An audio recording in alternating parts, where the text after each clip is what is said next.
Okay, so today we're diving into something pretty important, especially if you're thinking about like building or renovating. We're talking about construction contracts. You sent over a ton of great resources on this, and it seems like it can get pretty complicated. So what we really want to do today is try to like break down the essentials. What makes a contract actually work? And what are the things that people really need to understand to make sure a project runs smoothly, so they don't end up in some kind of nightmare scenario? Yeah, absolutely.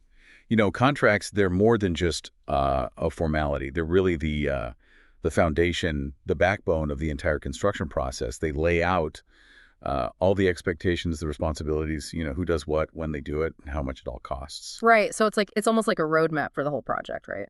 Yeah, exactly. And it's not just between, the homeowner and the general contractor. It involves subcontractors, architects, everyone who's part of the project. And all those documents, the plans, the specifications, they all become part of this overall contract. It's all connected.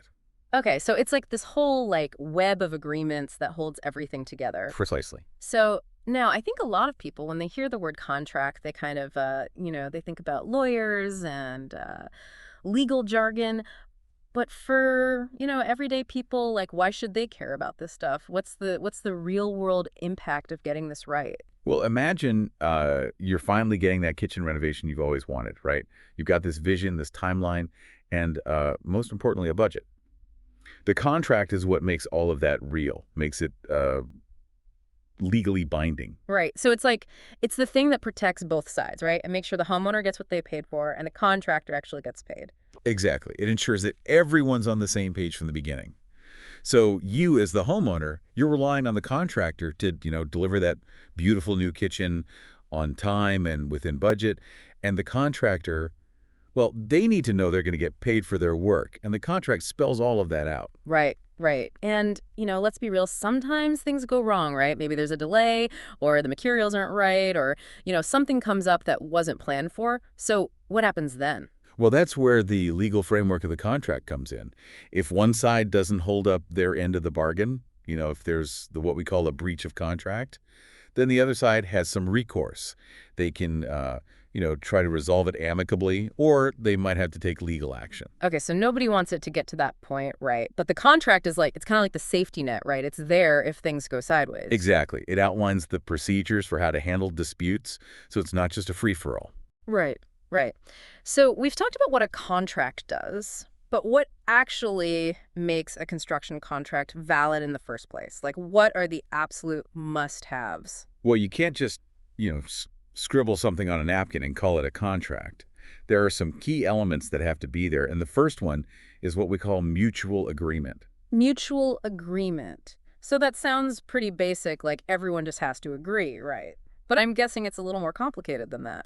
Yeah, it's not just a general understanding. It means that both sides have to agree to the exact same terms. There has to be this meeting of the minds where everyone understands and accepts what they're getting into. Okay, so like a contractor can't just, change the price halfway through the project because they feel like it, right? Right, exactly. Once a bid is accepted and the terms are clear, that creates a legally binding obligation. And, one of the examples you shared really illustrated this well, the one about the bay window. Oh, right, right. The one where the homeowner decides they want the bay window on a different wall after the contract is signed. Exactly. If the homeowner changes their mind about something significant like that, it essentially creates a new offer. And the contractor has to agree to those new terms for it to be binding.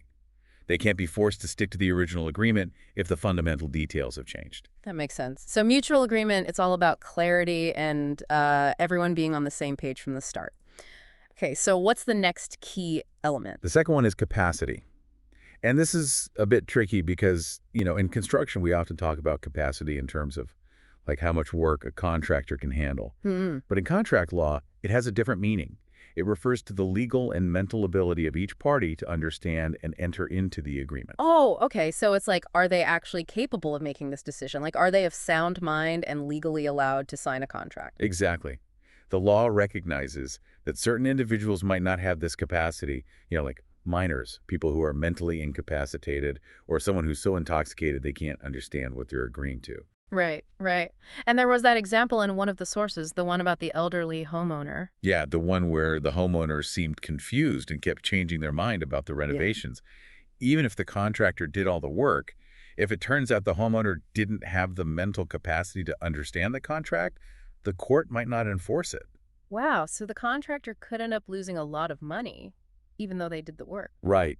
And it's especially important for contractors to be aware of this because if it seems like the homeowner isn't fully understanding what they're signing, they really need to be careful. Yeah, that's a good point. It's Yeah. like you need to be sure that everyone's on the same page, not just in terms of the work, but also in terms of their ability to make the agreement in the first place.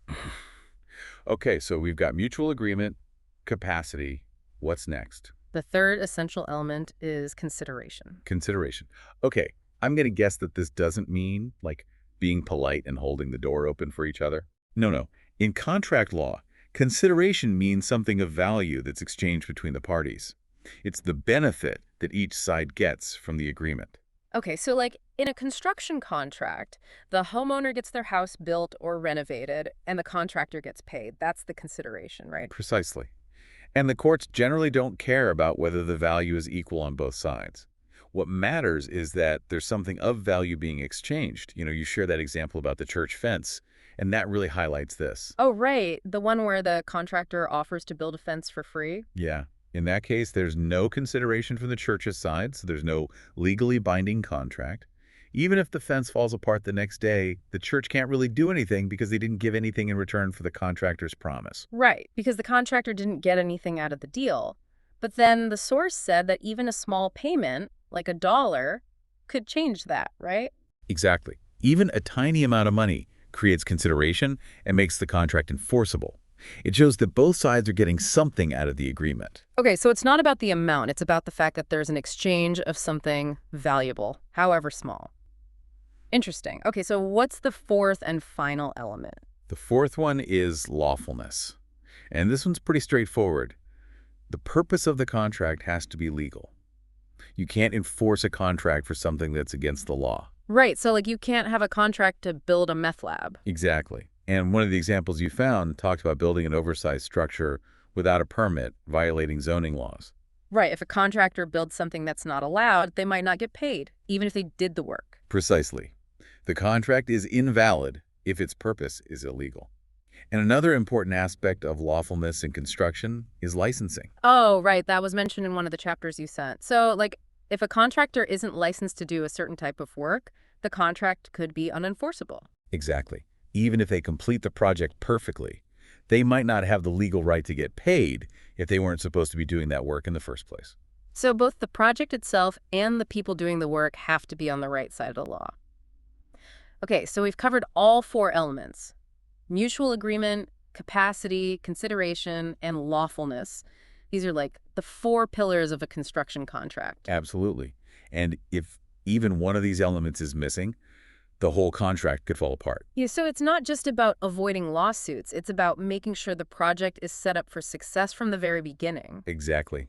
Having a valid contract protects everyone involved, it clarifies expectations, and it provides a framework for resolving disputes if they do come up. And one thing that really stuck with me from the materials you sent was how important it is to understand all the details of the contract before any work starts. Oh, absolutely. It's crucial. Imagine, a contractor starting work and then realizing that the payment terms aren't what they expected or that they're responsible for something they didn't agree to. Right, that could be a huge problem. It's Yeah. like you need to read the fine print and make sure you're comfortable with everything before you sign on the dotted line. Exactly. And the same goes for homeowners.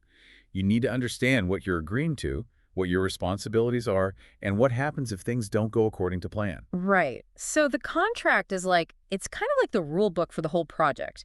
Everyone needs to know the rules before the game starts. Precisely. It sets the stage for a smoother, more predictable, and ultimately more successful construction experience.